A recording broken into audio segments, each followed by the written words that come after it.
You don't need a gym membership or a Peloton or even a rack set up with a barbell like this. All you need is just 2 dumbbells and a smart and efficient workout plan. One that even the busiest men can follow to build muscle and maintain a chiseled physique. And in this video, I'm going to run you through a full list of exercises to target every muscle in your body to get stronger, build more muscle in as little as 30 minutes, 2 to 3 times a week, even from the privacy and comfort of your own home. So first up, I'm going to show you leg exercises, 2 that you can do pretty much anywhere. And the first one being a quad and glute focus. So this is called the kickstand squat. So it's almost like a short lunge where you have 1 foot forward and the back foot about a foot backwards and shoulder width apart. And all the pressure is going on that front foot, supporting balance with the back foot.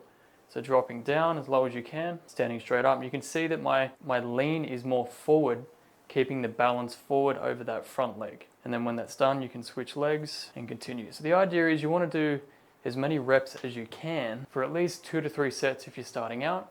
If you're more experienced, you can bump it up to 3 to 4 sets. And then naturally over time, I would continue to add a little bit more weight week after week so that you're not only just doing more reps, you're also adding more weight to help you get stronger over the longer term. The second leg exercise is quite similar to the kickstand squat, but this time we're going to be focusing more on the hamstrings and still a little bit on the glutes and the back. This is going to be the split deadlift, otherwise known as a kickstand deadlift. So similarly, 1 foot forward and 1 back. So similar to the kickstand squat, there's going to be a front foot and then 1 slightly back.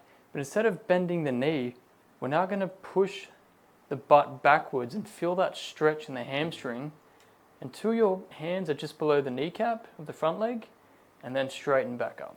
I'm putting all my focus on the hamstring, the glute, keeping the core tight, and standing straight back up. And then when you've done that side, always start with the weaker side. Match your strongest side to your weakest side. Repeating, butt back, hands down, standing straight up. You can see my back is pretty much as straight as I can keep it because I want to isolate the glutes and the hamstrings. So that's 2 easy exercises you can do, even with lighter weights, but if you have weight to go heavier, you can obviously go heavier. So now that we've got legs out of the way, we can focus on everyone's favorite, the chest.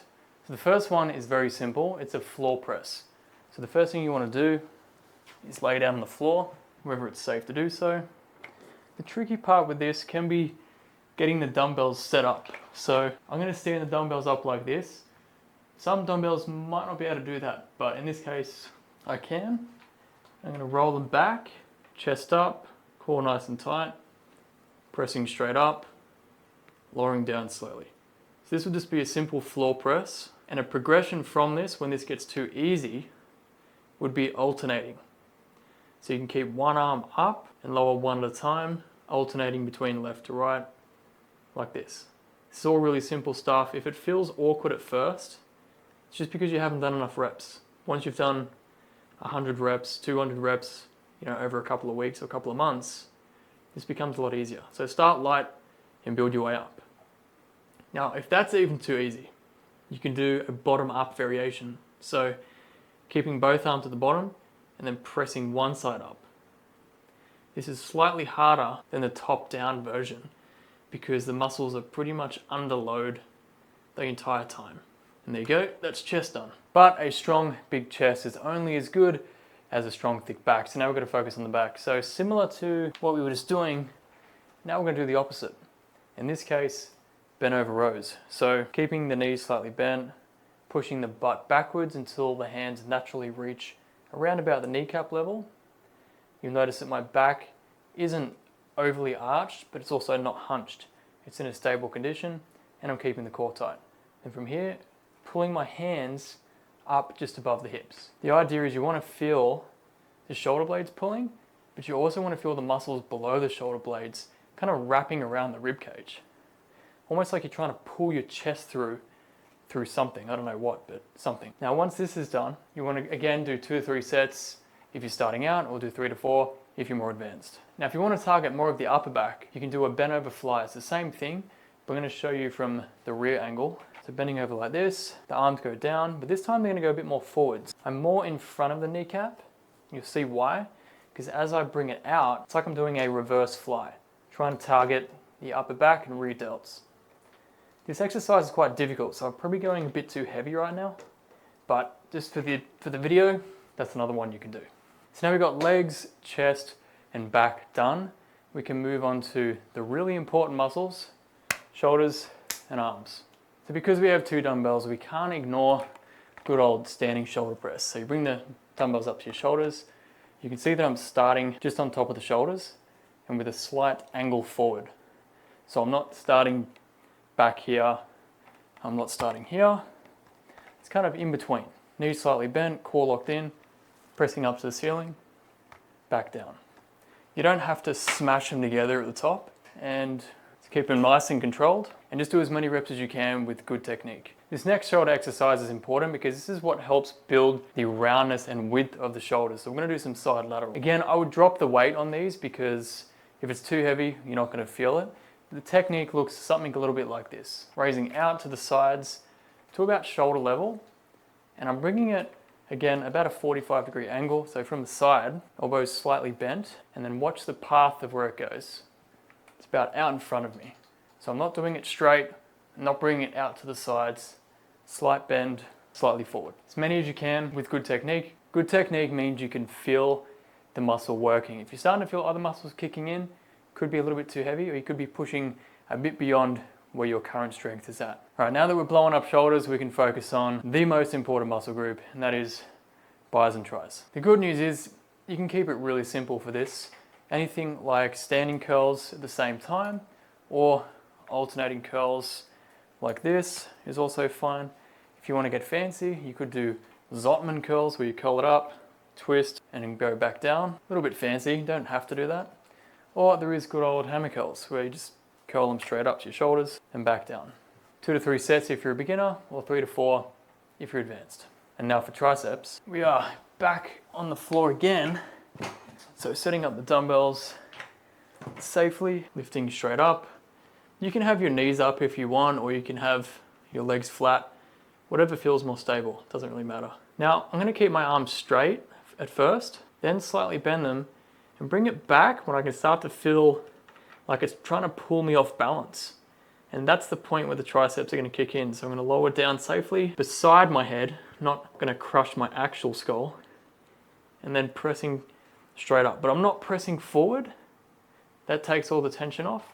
So you wanna keep the tension on, but keeping that lean backwards. It's like the elbows are fixed, and now that's like a constant tension, constant burn. And controlling it like 2 to 3 seconds on the way down, and 1 to 2 seconds on the way up. So that's one of the most important tricep exercises you can do with a dumbbell. However, if you find that too easy or you don't have enough weight to progress with, so a more difficult variation for the skull crushers is the overhead dumbbell extension. So dumbbell up, almost like a shoulder press, and then you're gonna tilt it back and then press straight up like this. So you can have your hand out for balance if you want, or for support here or whatever, doesn't matter too much. Just keep it out of the way. And then lowering it all the way down to get a big stretch and pressing straight up.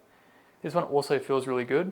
And even with 11 kilos, I'm really feeling it already. So triceps done. And then we're back on the ground. So when it comes to core or abs, I don't do a lot of core stuff or ab work, but if you want to, one that does work well with a dumbbell is the good old Russian twists, like so. I would start off, if you're not good with balance, keeping your heels on the ground, and then you're basically twisting with the dumbbell, bringing like opposite hand to opposite hip, back to center, and then the other side. Focusing on the core, pretty simple. Make it more difficult, feet up, same deal, nice and controlled. I don't want to see this happening, that's a waste of time. Nice and controlled, feeling the core actually working. So that's one ab exercise. And another one you can do from anywhere, even without dumbbells, is the classic leg raise. So hands under the lower back, feet out straight, knees slightly bent, and crunching the legs up. I'm trying to keep the hips out of it and squeeze the abs. What helps is also to breathe out, crunching the abs. That's a great one for the lower abdominal area. And if you want to get more fancy with it, you can press your dumbbells up, almost like you get into a bench press, and then pull the legs up to the dumbbells. Slightly more advanced.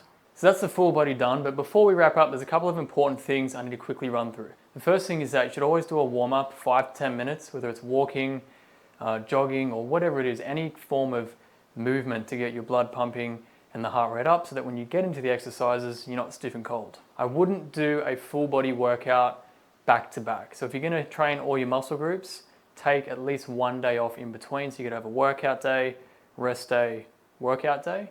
Otherwise, if you did upper body, lower body, you could do upper, lower, rest day, upper, lower, for example. Your rest times between each set of each exercise should be no less than 60 seconds, because if you can get back into it in 30 seconds, I would argue that you're not training hard enough or not doing enough reps. You should really want that full 60 seconds, even up to 90 seconds for your bigger exercises like your lunges, your deadlifts, or your pressing as well. So don't be shy to take a rest, but then use that rest to push harder in the consecutive sets throughout the routine that you're doing. If you can't do any of these exercises, you can easily swap them around. There's so many different dumbbell variations that are available. This is just the main ones that most people can do from anywhere, or even in hotel gyms when they're traveling, or just at home in their office. I've got clients who just have dumbbells and they get through the workouts just perfectly like I just showed you. And the key thing over time is that where you begin needs to progress over time. So if you're starting off with, say, 10 reps, then the next week try to go for 11 or 12. And then the week after that, 12 or 13. And then bump the weight up just one increment when you feel comfortable. A good point to know when you should definitely bump the weight up is if you can do 20 reps of anything, that's a good sign that you're more than ready to handle a bit more weight. So don't be shy of getting the lower reps. Like as you go heavier on the weight, naturally the reps are going to drop. The only time you should maybe be concerned about reps is if you can't do at least 6 reps, probably too heavy for a dumbbell workout. The only tricky part left to all this is structuring out everything that you need to do, the sets, the reps, and the weights, and specifically what exercises you can do, because if you do have injuries, you might not be able to do a deadlift, or you might not be able to do a press, or overhead. There could be some things that you can't do. And that's why inside of my Business Body Blueprint routine, I've given a complete exercise library so you can swap and change like any exercise you want within the 30-minute routine structure that I've already mapped out. So if you want to learn more about that, the link is in the description below this video. Tap it, it'll explain more, and that's the complete step-by-step program that even my busiest clients use to drop 20, 30, 40, even up to 100 pounds following the system that I've briefly just kind of run you through. So go take a look, links below the video. If you have any questions about these exercises, drop them below, I'd be happy to chat with you. And just one more thing really quick. So the dumbbells that I'm using go with this set here, where you can slot them in and very easily change the weights. But you don't need a fancy one like this. You can also get away with the good old screw-on plates like this. So just work with what you've got and make some gains.